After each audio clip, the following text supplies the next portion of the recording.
Political updates.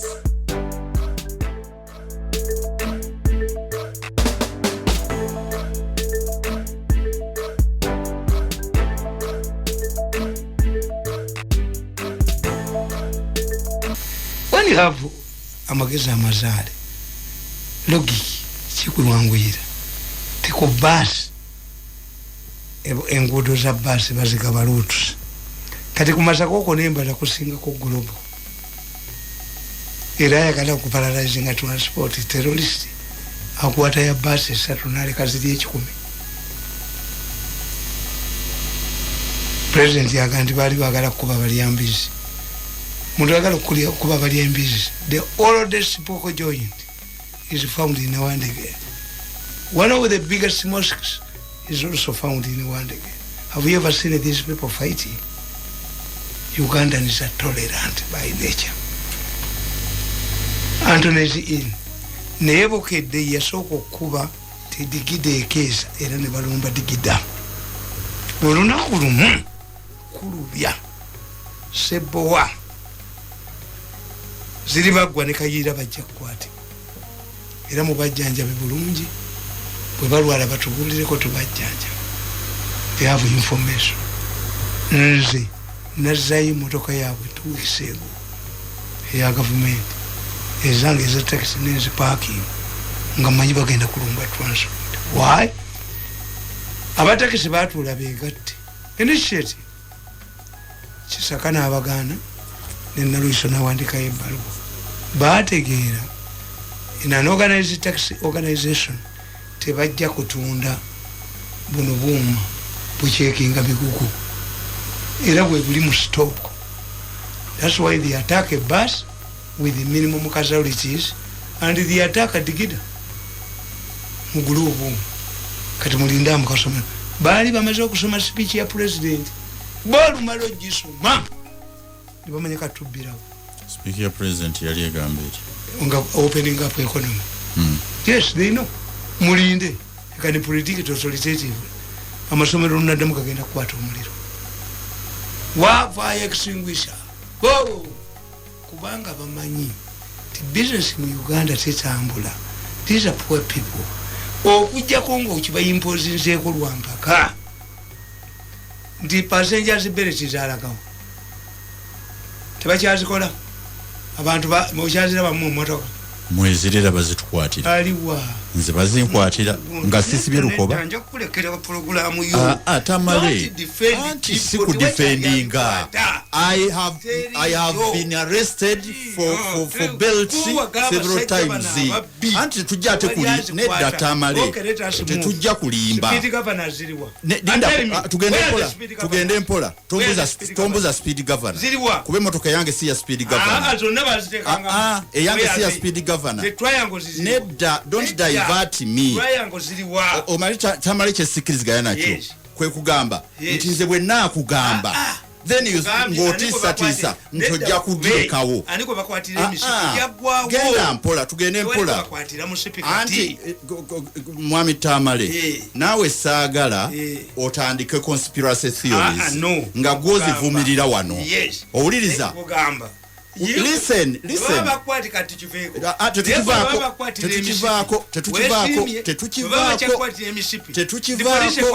Tamale bwe baba gwe tebakwata bwe baba tebakwata they have arrested people ne baba wane ticket kati nkulese kati nkulese we don't argue and nedda Tamale gwe ekizibu kyo obuntu bwabwe oyagala kwogera nga tebakwanukula nedda no nze nkubuulira nze ekyo sikisobola when you say if you are lucky nga emisipi bakwata werake man emisipi jagwawo mulake oba anilake ate ogambye tebalina gikwatira kuba jaggwawo emirundi sigumuseebiri nga bankwatira olwamala okubba abafere ne badduka kakati bagenda kuleeta buuma buno kyekibakubya basi nekibakubya digida olwamala okubba nga badduka nasasira yali alese neza ebigere neza obugali neza twakita neza gundi etwere zitadduka. This is how they steal money by defending what to defending. the majority are listening. Whether the police is still tough. Ate triangle. Tamale. Yogera chomanyi. Nabalalo baleke boogere kye bamanyi. Triangle yachi. Don't divert me. Kubanga triangle ya accident babu kwata ku motoka ki. Ku motoka ki. Bali bakwata ku motoka ki. Anti bolirake nkubuuza ddamu. Bandolirake. No. Tebakwata ko triangle wano. Ngayiga kwata. Babu kwata. Babu kwata. Kugambye babu kwata. Sinagamba nti babu kwatangako. Nenkubuuza nti ku motoka ki. Kakati nze tombuuza triangle. Motoka zonna. Nkugambye nti omusipi omusipi bagukwatira. My argument is whenever gwe baba tebakwata mwaba mulina immunity manyezi bayabano ate tuwakanireki abaganda bakanti wakandiye bagwa ogenda bala banga babutunda ate bakwatibwa nso even after trying to wait when the school opens you receive fires or you know put a fire extinguisher. When these people wanted, they identified the guitar after an article in the book and your bus. Tamale manchi baita insurance. Yes. Ekolete. Insurance. It indemnifies you. Ekolete. Indemnifies you. Kitegeeza nti no bo funa insurance. Oyina kusaba ofuna akabenje. Anti bulira no. Oyina kusabirira osaba akabenje. Insurance yakajja babikolanga no bikola. Ne babikola. Naye bano I've looked at these people the way they operate. They know nti abantu ba Uganda baavu. Bwe n'ogamba ti abakinja gye bateeka faludo ni mu nnyama. Ebayambi. Nze ekyo sikuwakanya. Naye kyenjagala okugamba nti approach yo ne badduka ne bazanyira ku bantu. Oyinza okubanga oyina point. Yes. Naye the approach nga nkyamu. Kubanga tosobola kuchalinga nze banda mvuge mmotoka bakwata wesimye mvuge mmotoka era mu here to testify nti enkoba bagikola ki bazikwatira era si mulundi gumuge banyimiriza nga ndi kwayiwe ne mu kibuga wakati ne bagamba nti ngenda kuwe tiketi kuba tosubye lukoba emisipi jaggwawo bu triangle yiga yabubbiramu n'ekiseka ne bugwawo ate bwali tebuyamba bantu kuba buteeka kumpi fire extinguisher zijja kujja mu masomero amasomero gajja kukwata omuliro nga abaana bakaddayo bo they treat ujja kusanga biposters ebiri mu masomero SPOs nga bagagga be babikoze. Me I know how these mafias of Uganda operate. So they know Uganda is a very poor people. As a result, you must impose something on them. Terrorists tayinza kuba bus aina company bus esatu nga bus za global zisula zikola sisinga ko bungi. A terrorist would want to paralyze transport on Masaka road nakuba bus yesoma ya tawusini azama nyidwa nakumanyi ekikulu bantu terrorist ye omutujju ndibagala kuba fakite enkulu muntu oba global bantu abantu bwe bakunganye eri basi ekibuuza ekibuuzo kirina kuba Tamale basi gye bakuba yalimu abantu oba tebaalimu kakati damage ki bwogamba nti lwaki ne bajja ne bakuba basi enkalu whether it's global whether it's why kaseba ngerimu abantu terrorists wants to instill fear exactly yatamubame anti nkugambye banga basi bwe kuba obenyonyi we look what the person anti waliwo ne ba terrorist bomu ze bategeze ne bazitegulanga tezinnatta n'omu tekitegeeza nti zibaddeeyo tokirabanga kekyo gyekiri siba defendinga naye Tamale kyesaagala tubuzeebuze bantu saagala tubuzeebuze bantu nti abatujju tebaliiyo.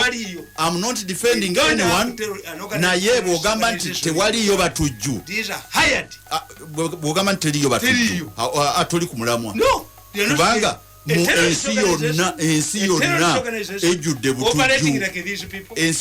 butujju era obutujju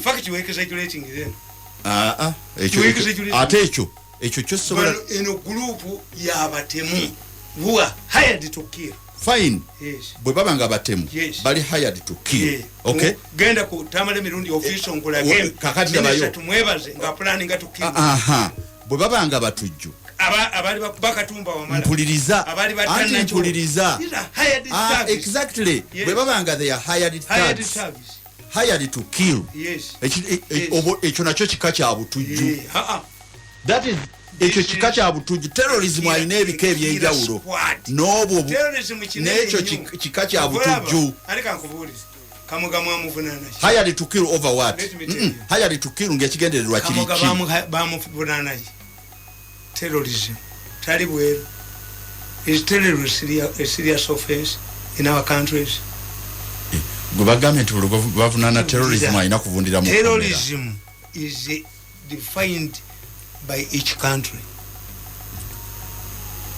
terrorism no wakatafi yakuba ennyonyi bamutwala Scotland kati define it in Uganda definition anti chuvuganye ne ogambye nti buli nsi ekidefininga bwakyo Uganda ekidefininga etya Uganda terrorism is not a serious offense anti ekidefininga etya bakamugabe ba trying the tourism bali bweru kisoboka basobola okuvunana tourism nobera acquitted America akutekamu n'obutumu bundi otanabbe nakutekamu amayinja mu matu anti yakugambye anti terrorism erina ebika byanjawulo kati gwogambye bano they are thugs hired to kill people ekyo kimala abo batemu butemu and there is a tourist n'ogamba nti abantu 15 simanyi bateddwa ekireka 15 people nga batemeddwa what would be the reaction of the police sniffer dogs sealing off the area cordon and search because under curfew can these people walk 10 miles era bona abuulizo ojja kusanga ettaka wali walikayanira naye nga batemeddwa and what is the reaction of the police or an institute organization 50 people in an area nga babijambiya kazi banereka mu security tejjudde kikube emotoka yange bakwase nirulimba desi nafuna luganga sitambo but 15 people in an area banda 15 people in an area 15 people in an area what would be the reaction of government obanga ekintu kiri abantu buduuda ekiri exaggerated nemugamba nti ekitaka kyayabise buduuda wafudde abantu basatu the government panics the prime minister rushes there 15 people kati gwe security ya is it the reaction of government ogambye kati gwe security bakwepanze ekudde kati gwe iyo ya banunyanze bwe babanga tebaliyo abantu tebaliyo mubadonya kutemula abantu and they are paid money anti kati icho nacho kikacha terrorism kubanga once you come out because as security murder people nti sibali serious nkuboli basegirinya bali kubijambia baka parliament balemeddemu what would be the reaction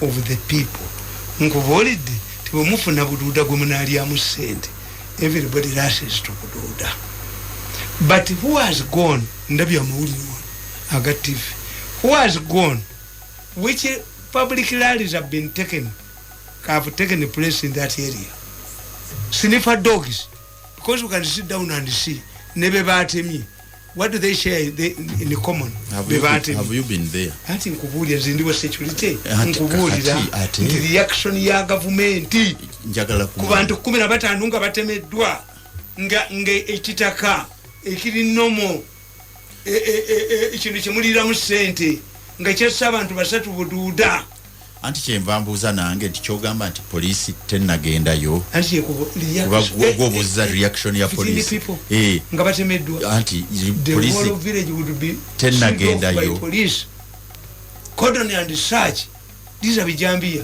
hardware who has sold these bijambias are they new mwina okubeera ne forensic experts to know bino bijambia bipya byawagaddwa what's the source of these bijambia where they transported where they done what bukedde yabikuba enkyale biggwa the reaction mumanga gonda bakugamba the wrong arm of the government will catch up with you mu Uganda it seems the government has a short hand the short hand of the government cannot catch up with you the reaction we judge the reaction of the security forces when 15 people survive Bijambia in an area. We calculate how long can one move with this Chijambia to attack this. What do they share in common? Is it because of land? Is it what? Nene kumauli eti main. Ekiri main ya tumanyi vice president usizana na banja nono. Au na banja aguti. Kasawusu ifa atula ne awusigala bibabi wete. We were finished. Nchibale kirabule ngende. Oyo tayi ja. Oyo mukadita inza kunta bwana. So mzemba buli te ebintu byawano byonna byangu nnyo abantu batambuza bigere kakati tunulira when I was talking wonsanze wali kati awo tebali wawo abafumba emmere people want takeaways omwana jana agula enkoko awo n'obumonde n'obuyita butya chips bwabutwala ku ssaawa mwenda oba ku 10 abulya ayagala kyamisana kati kino kibuga atambula najja wano babifumba police nemukwata tikafyu all of these people you're seeing walking banatuka dieka nali mujjamu ali mujjamu kati kitegeeza the policemen deployed to observe curfew must know nabagamba nti ababa boda boda bemukwata ne mubako sente bajja kwekyanga timujja babba kubwe mutyo why mukambala mwali baddemu motoka za police zina sirens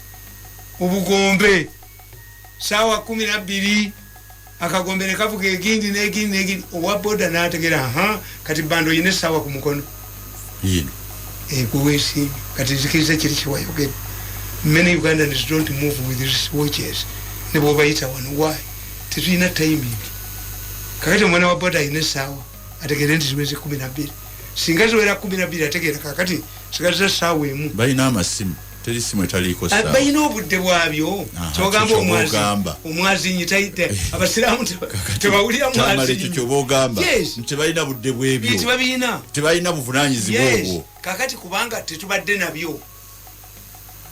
nabyo kakati sirens ng'omwazi bali badde police ina sirens tesawa ziweze 12 kakati gwa boda atagala boda yiba jikubbeko ba police kuli yako mitwale 5 kati awutandikira mu area yo ene mulimo beyond your area togenda yo liru confiscate your boda nti omusajja ali ku boda okugundi ku road block would know motoka tezitambula baziganye naye omwana alwadde ekiro I can get a boda okuba migo so they need to be trained in other countries ebintu byabwe byo bibeerayo kafe nabeerayo naye Tamale abantu bano njagala tukkirize nti oluusi nabo tubajajinga bubi nze nkola nyinyuka wano saawa 4 buli lunaku ntambula kiro okuva wano okutuuka gyensula nvuga kilomita 21 okutuuka ewaka wange mpita mu towns trading center ezenjawulo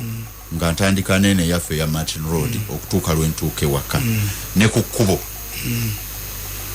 mpita mu boda boda nga zitambula mpita mu road blocker eza police eziwerako okutuuka eka mpita mu bantu nga bakola mu trading center obwo emirimu egyenjawulo nga bakyakubira bakyakola wakati w'essaawa 3 n'ennya naye nga police tewali gwe kuba wasomyeko mawulire uliriza nga police tewali gwe kuba mugono wasomyeko mawulire agagamba ki police yakubya amasasi mu bakafyu mbiso mbiraba ezo cases zigezi naye kyenjagadde okulaga kakati kitegezo kimanyi kyenjagadde okulaga gwe kyenjonyolo kimanyi kyenjagadde okulaga nti nebyogamba byennyini nabyo police ebikola anti kakati kyenkugamba waddenga mulimu neweekola kakati kyenkubulya ebiri contrary to that move to a commander or unify them you see unify them because it seems it depends on a particular commander the knowledge of a particular commander ti particular commander bwabaawo alinabo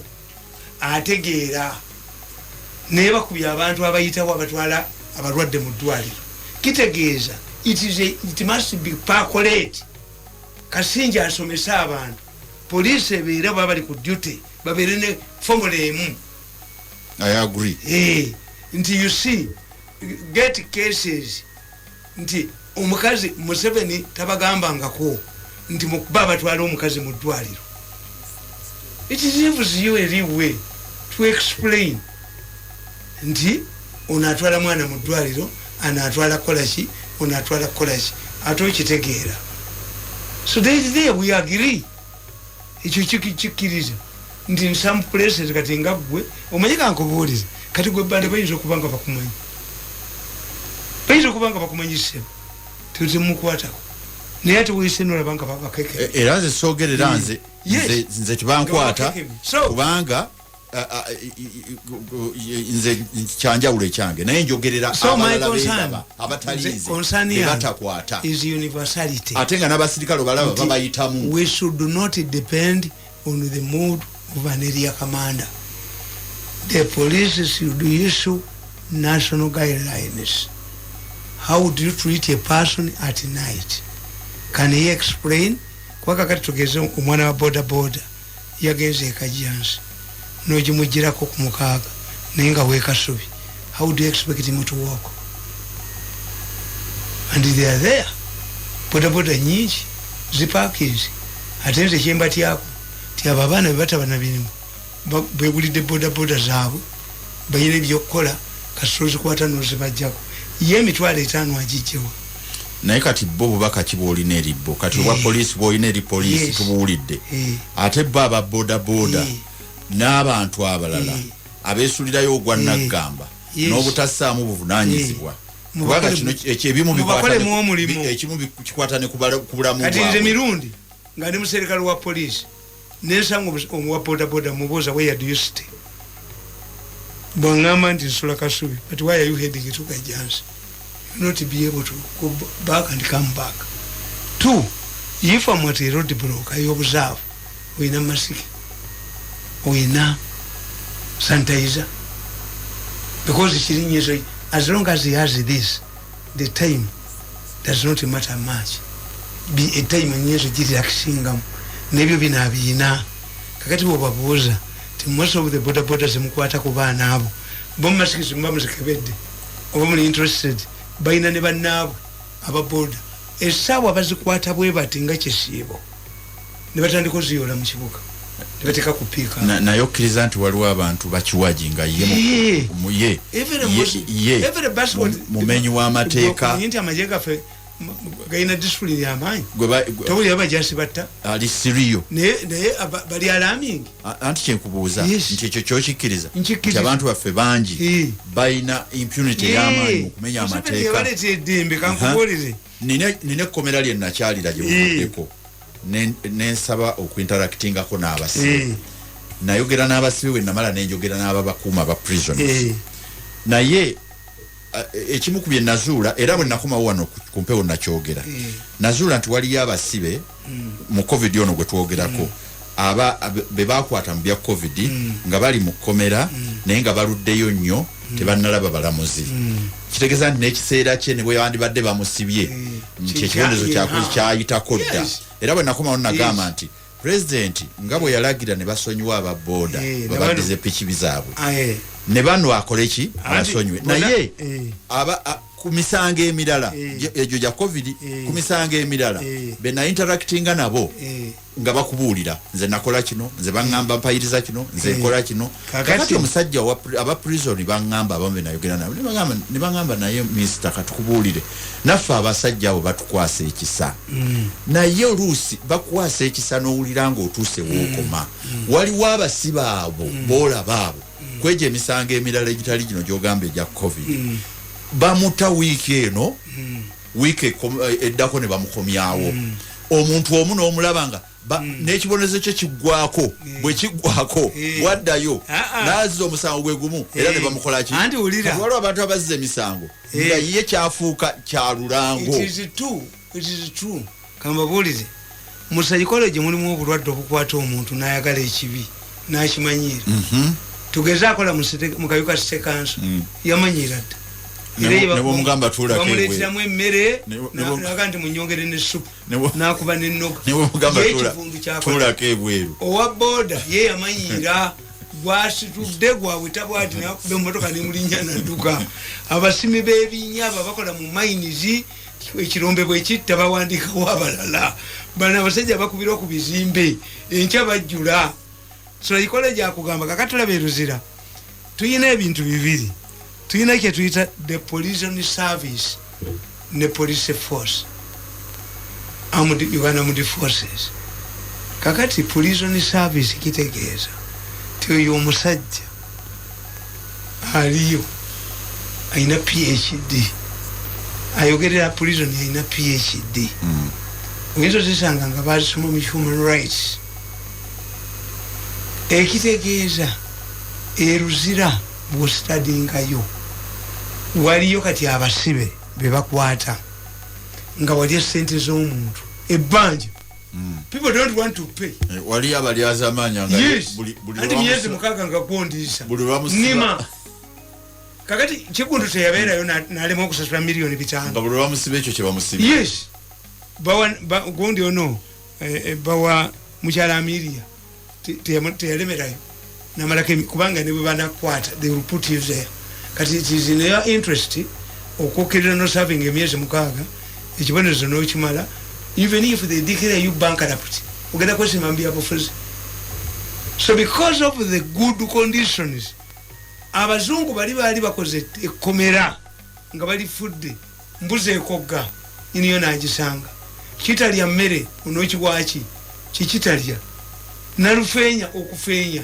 nti akafenye bugga lyali abisi these were intimidating names kakati bano abagezi abasoma abaliyo they have reformed Ruzira osanga omusajja atalina wasula nabbe essimu ne bamusiba emyezi 6 Ruzira olutuuka Ruzira ye mufumbi w'obuugi anyo ekidomola kiramba nga yasenku I'm telling you I'm telling you we must understand to the more you gundi kakati owakasanga akatono nabagandi mugamba obusanga obutono enkoko y'omusajja erimu emitwalo egi nti bagibye tyalime kugombola bejjamu wasa omutwe akasanga akatono kyeki kubanga noli ekyo kinene koko nene yes so when we are discussing these things we must study our society ye kasango katono ki enkoko omanyi gyagiyisizo gikuza eryoka etuuka emitwalo 3 tunuli ente zange nga zikyalinya nabo zisenduka bwe zigwa ojibba ntugamba kasango katono zikuba esasi mutwe ojibba nze nkulundira kakati we must look at our society nti kati aba abeeruzira bo bayimprove Ruzira but we must also have a research which impact should we have on society with improved facilities ezili makomera. Are we going to encourage more crimes? Kubanga komera kakati uyo mwana umuwala bakafana inga kuba omwana baby amutta was released erabe ruzeni bakanti aza reform eyata kazini released eyata kijana ngombe released abala bafiranga yo nga baganti nempingu yo ndi bwofira mukomera nempingu bagiteka ku kabuli intimidators ekitegeza kyogamba nti amakomera gennaku zino ga reforminze yo nti to an extent nti n'abasiba bagendayo aha tebabonabona nga bwe tulowooza naye agedda goga alikakoleddwa kubonereza nga n'omuntu bakuntumye nga kizibu okuddamu omusango gwazizza nga amaze okumalako ekibonerezo naye n'omusajja besimu basula mu myala gino banuusanjaga banuusa mafuta ga nnyonyi abbi akasimu emyezi 6 eruzira bamutwala obwana buto babutwala mu banu baserikale kulima koza bintu kali ayemmere kayina life eri better you continue to commit crimes gabamuzayo kati kampiri ingisa is a juvenile Uganda prisoners bigirimana bwe yali mu ministry ya gender yazizimba zonna life is better. So as we improve prison lives kakati ngabwola bantu mu bana abato tokyalina mwana gwa ganti kuola erinye mmese kuwe sente mu bisule eryembese era ba matron babagamba nze sina sente za manyoka mwe banyamu be bazibawa nze sina kakati okujja ko ngogambi kuma erinyo ly'omuyindi aligula nesi messe emmese tekyaliyo mu kisulo. We must change the approach. And how did the old wisdom solve earlier problems? How do we solve them with an improved gund? Chigamba basajja abemu peace. Mubadde Luzira ferongo time. Why don't you create a VIP week in Luzira? Chumbaka parliament ye wiki ya weyeyo. Instead of trying to go, how much money does parliament release to Ministry of Internal Affairs to cater for Luzira? How much money is a doctor in the Luzira gate? Basobolo okufuna yo life gye baagala ennungi nga bagenzeeyo. Invest there. Kubanga tojja okumenyebwa amateeka oyinza obutabwewala. In some circumstances. Anti bo balowooza nti balina impunity. In primitive societies, abantu balowooza nti bw'ofuna ekifo eky'amaanyi. Impunity. Nga biwedde. Kakati babakwata baagala okubajjayo. Yes, there are people who are there. Mwabapaaka ba parliament mulwala obulwadde bwanjawulo. Is there sickness that it catches only MPs? Ne bali abaliyo balwala. Nabo bantu nga mmwe. Kati muleke kwogerera ebyo. Kyammwe kyokka. How much money have you as members of parliament allocated to Luzira? You are selfish. Mwine motoka za milioni 3. Do you know how much money a doctor in Luzira is paid? Do you know how much drugs does the government stores or drug authority give to prisoners? Baba take you namwe muyige. Kenya mu 69 waliwo yali akulya amakomera yagamba nti bamugamba nti kendeza ku expenditure y'amakomera yennyini boss najawo omunyu najawo sukali yo si nyumba yako ne bamukwata ne bamuteekayo n'abuuza ekyumba eko wapi nti ate gwe wamugjawo. At times Katonda akuteeka mu kintu otegeere bwe kifaanana okiimproving. Era nze Oluzira yaŋŋamba by'abasajja tebagojjayo ddi ne mugamba nti ife Abaganda ekkomera baali tuloga ffe n'engoye zengereddemu Luziramu okulaba emikwano gyange teziyingira mu nnyumba nzooki. Muganda tayagala kukomera naye yaŋŋamba nti abanene nga mu bwe mujjayo. I know I hear is only Moses Ali Christmas Yidi ani abawakunti was there. I hear Moses Ali alowoozayo. But you see human in nature kati gwe bando omanyi empale yo gyoyambala obuwanvu bwayo n'ekiwato netomanyi coffin. Many people don't attend ebijja byabwe because this is not something. In fact mu mawulire batugamba ti radio okugiteekako ebirango by'abafu abafu kabagiddukako.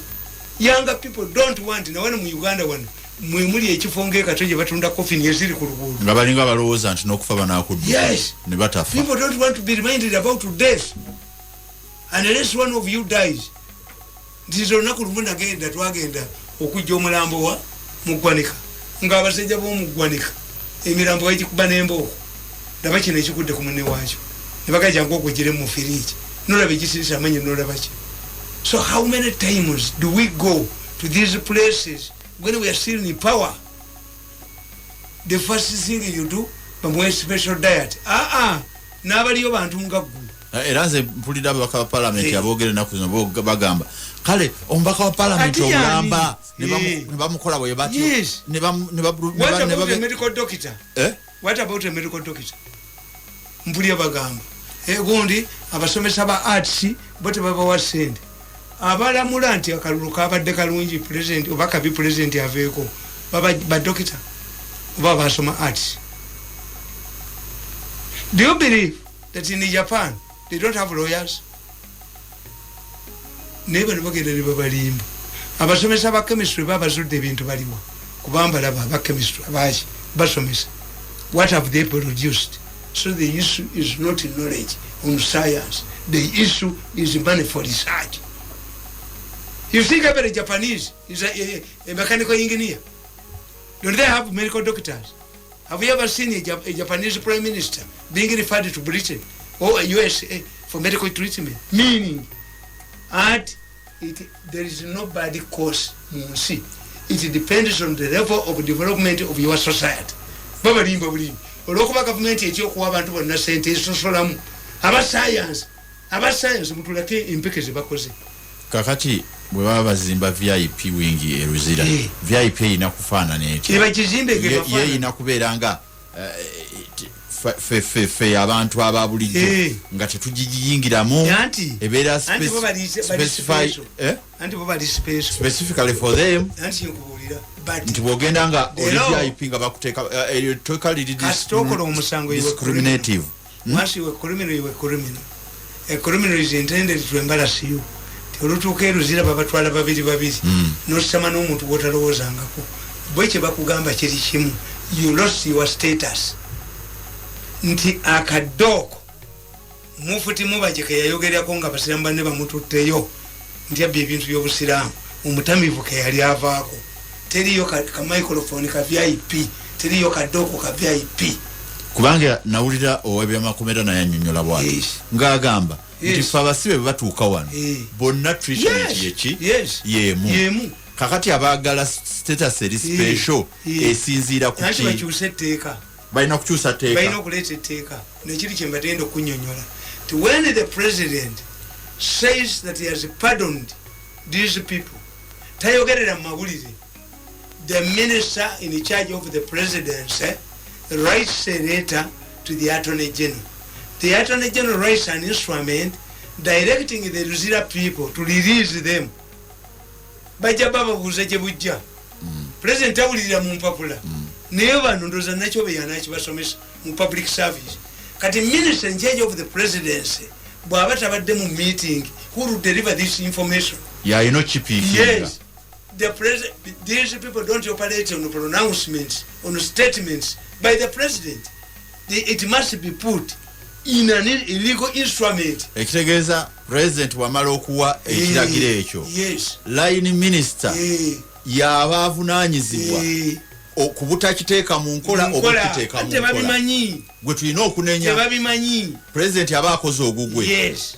Nti President Museveni bw'agamba nti ekitundu kino nkiwadde essomero. Mugende wa secretary watula mu katenti omwo. As Museveni as an individual, money from a local government, but this will be bagendo dizimba or Ministry of Education. Kakati demand is a president tezituuka mu relevant ministries. Nti ono minister in charge of the president would be accompanying the president everywhere he goes to write nti the president on such a date while addressing a rally at Rakai he gave a donation of this.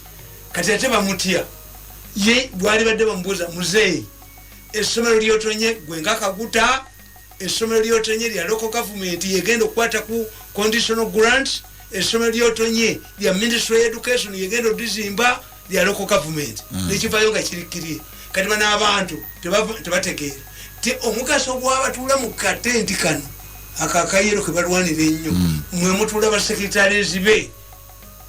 Secretary yali badde awandiika oba minister wa local government oba president would have a permanent person eri mu state house yali badde mwayina omuntu atuulamu.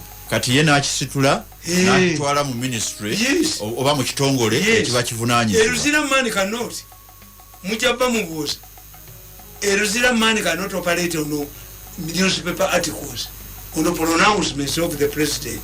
No.